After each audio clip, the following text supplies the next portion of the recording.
আসসালামু আলাইকুম, আমি Tamzina. Welcome to my channel. আশা করি সবাই ভালো আছেন। ঈদের আগের দিন আমরা যাচ্ছিলাম ধানমন্ডি কনভেনশন হল, একটা ফেয়ার চলছিল, ওইখানে হাতে মেহেদি পড়তে। খুবই বৃষ্টি হচ্ছিল, দিনটা খুব সুন্দর ছিল।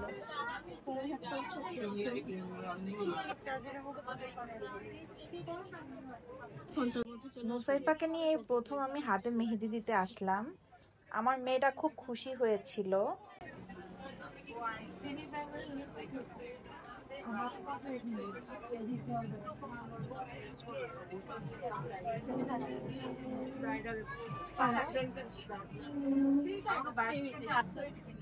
ফেয়ারে বিভিন্ন ধরনের স্টল ছিল, মেহেদি স্টলই ছিল প্রায় 3-4টার মতো।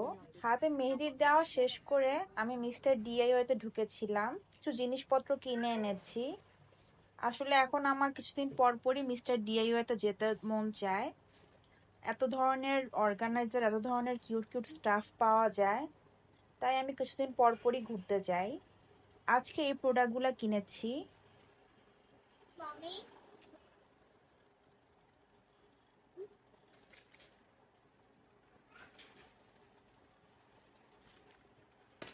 নর্মাল জামা নর্মালি ভেঙে যায়, তাই মিস্টার ডিওই থেকে এই জামাটা কিনেছি।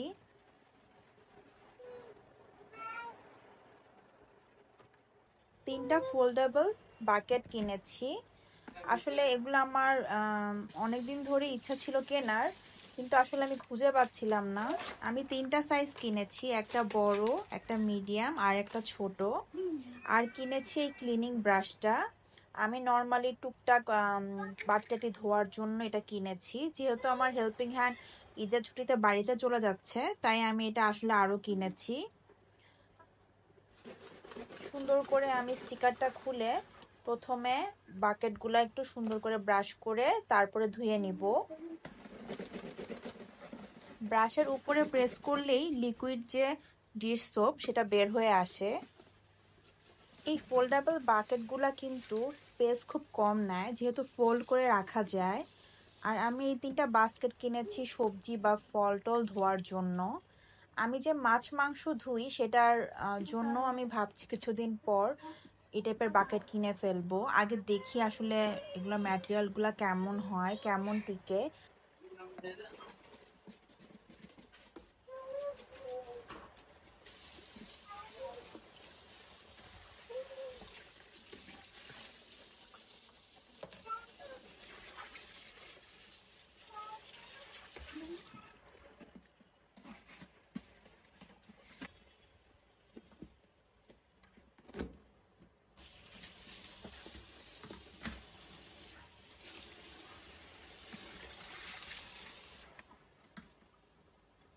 আমি এখানে ফল ভিজানোর জন্য পানির মধ্যে সামান্য ভিনেগার আর লবণ মিক্স করব।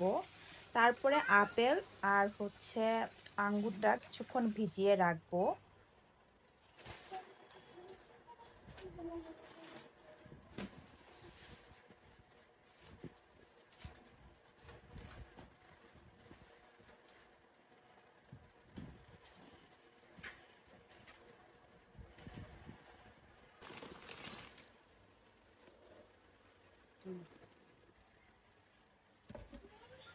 এর ফাঁকে আমি লিচুগুলো একটু ধুয়ে রাখবো।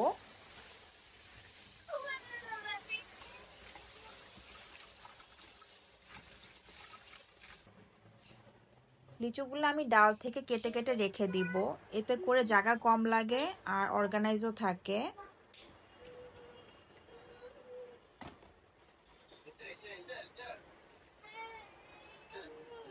ফলগুলা ভিজতে ভিজতে আমি আমার ফ্রিজটাকে একটু ক্লিন করে নিব।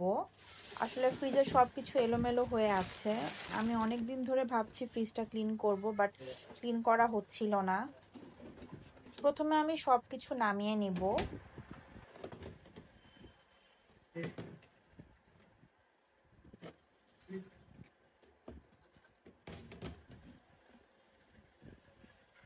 তারপরে আমি একটু স্প্রে করে সব কিছু ভালো মতো মুছে নিব।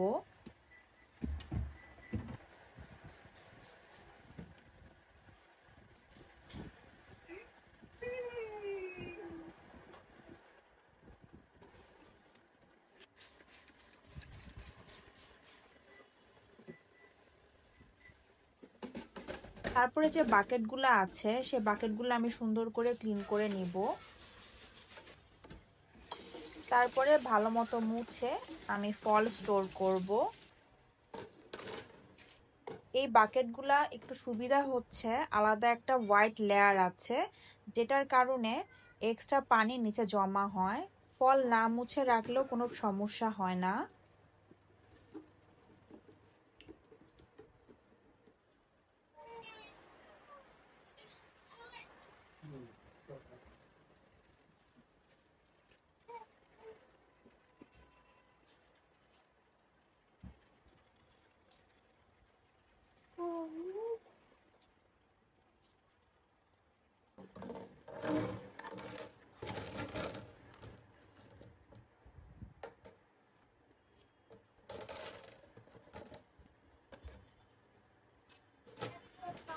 আসলে আমার এই 3টা বাস্কেটে কিছুই হয় না, তাই আমি এই 3টা বাকেট কিনেছিলাম কিছুদিন আগে মিস্টার ডিআইওয়াই থেকেই। এগুলো আমি ফ্রিজে রাখার জন্য মেনলি কিনেছিলাম। এক্সট্রা যে ফল বা সবজি থাকে যেগুলো বক্সে আটে না, সেগুলো আমি এই অর্গানাইজারগুলোতে রাখবো। স্টিকারগুলো খুলে আমি সামান্য একটু মুছে নিব।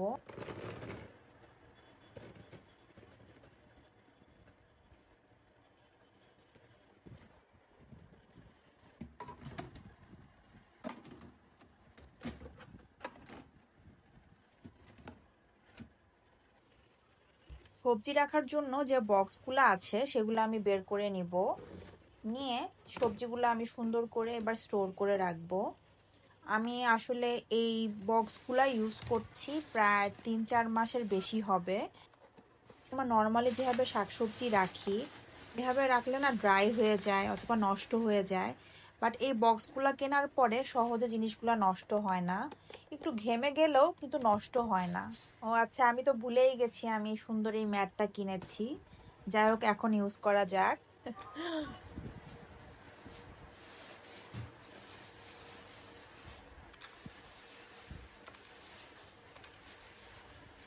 লম্বা বাস্কেটগুলোতে আমি লেবু, পটল, কাঁকরোল এই টাইপের সবজিগুলো রাখি। যদিও কিছু কিছু সময় সব সবজি আটে না, তখন আমি এরকম সাদা বাস্কেটটা নিয়েছি যাতে গুছিয়ে রাখা যায়।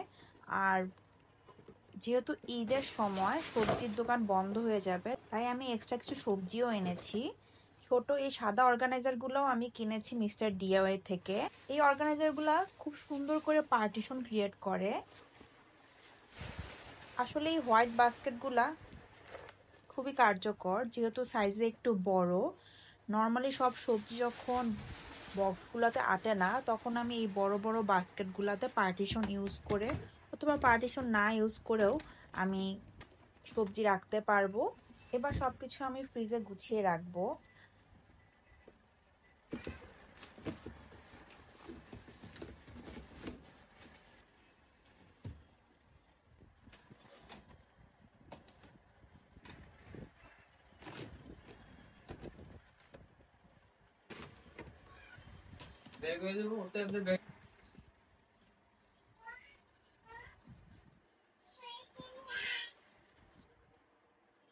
এই পরোটাগুলো আমি সকালবেলা বানিয়েছি।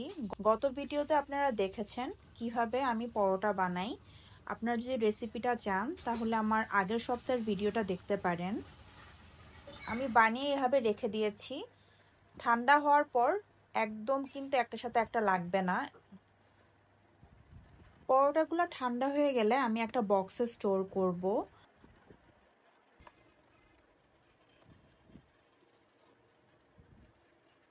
এবার একটু ক্যাবিনেট অর্গানাইজ করব।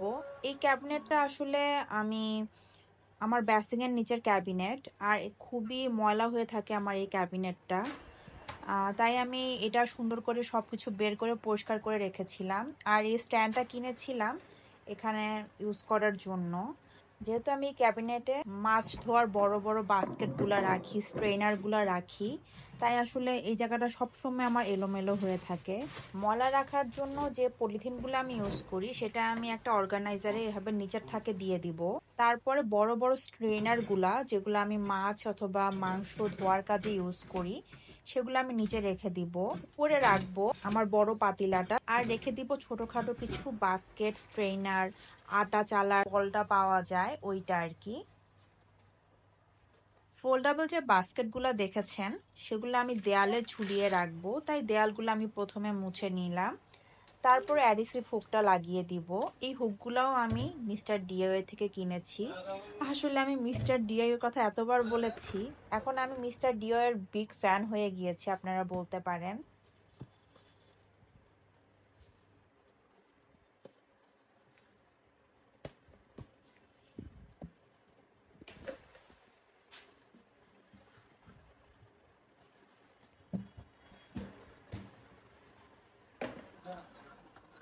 এক সাইডে আমি বড় বাস্কেটটা দিয়ে দিব, আর আরেক পাশে আমি ছোট দুইটা বাস্কেট দিব, আর এই পলিথিন অর্গানাইজারটা দিয়ে দিব।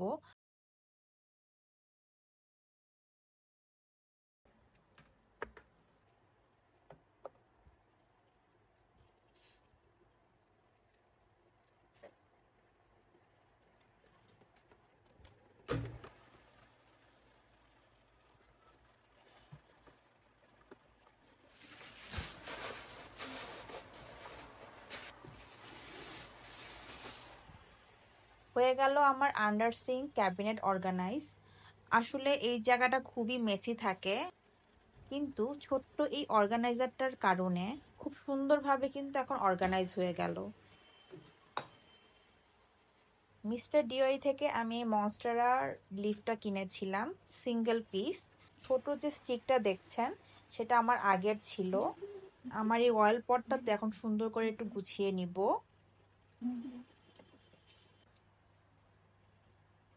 ঈদের আগে এরকম রান্নাঘরটা যদি একদম অর্গানাইজ এবং পরিপাটি থাকে, কাজ করতে কিন্তু খুব ভালো লাগে।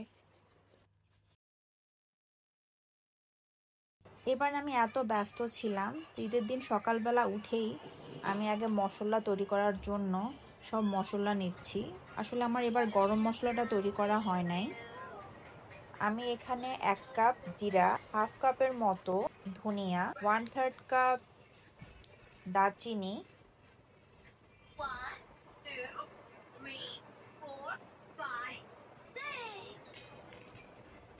1/4 কাপ সাদা এলাচ,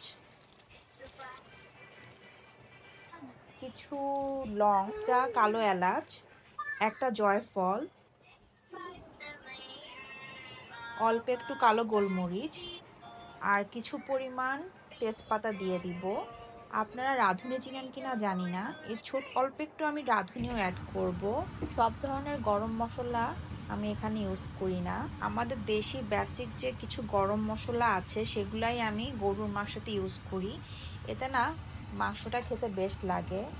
এর আগে আমি একবার কিছু এক্সট্রা স্পাইস আমি অ্যাড করেছিলাম যেগুলো আমার কাছে খেতে ভালো লাগে নাই। আমি মশলাগুলো আগে সামান্য একটু টোস্ট করে নিব হালকা, তারপরে ব্লেন্ড করে নিব। আপনারা এই পর্যায়ে একটু চেড়ে নিতে পারেন, বাট আমি চাইলে নেই নাই। এর ফাঁকে আমার সব মাংস টাংস চলে এসেছে, আমি অল্প একটু মাংস কেটে নিলাম রান্না করার জন্য। আসলে আমি তারপর এত ব্যস্ত হয়ে গিয়েছিলাম, যেহেতু আমার কোনো হেল্পিং হ্যান্ড আসে নাই সেদিন, তাই আমি একটু ব্যস্ত ছিলাম এবং রেকর্ড করতে পারি নাই।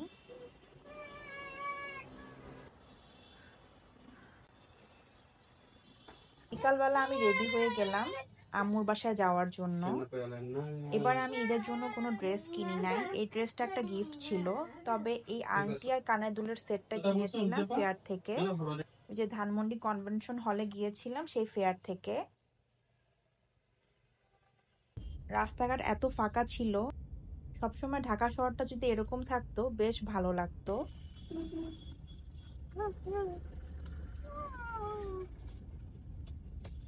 আশা করি আমার আজকের ব্লগটি আপনাদের ভালো লেগেছে। যারা শেষ পর্যন্ত দেখলেন তাদের অসংখ্য ধন্যবাদ। ইনশাল্লাহ সামনের বৃহস্পতিবার নিয়ে আসবো আপনাদের জন্য নতুন কোনো ভিডিও। সে পর্যন্ত সবাই ভালো থাকবেন। আল্লাহ হাফেজ।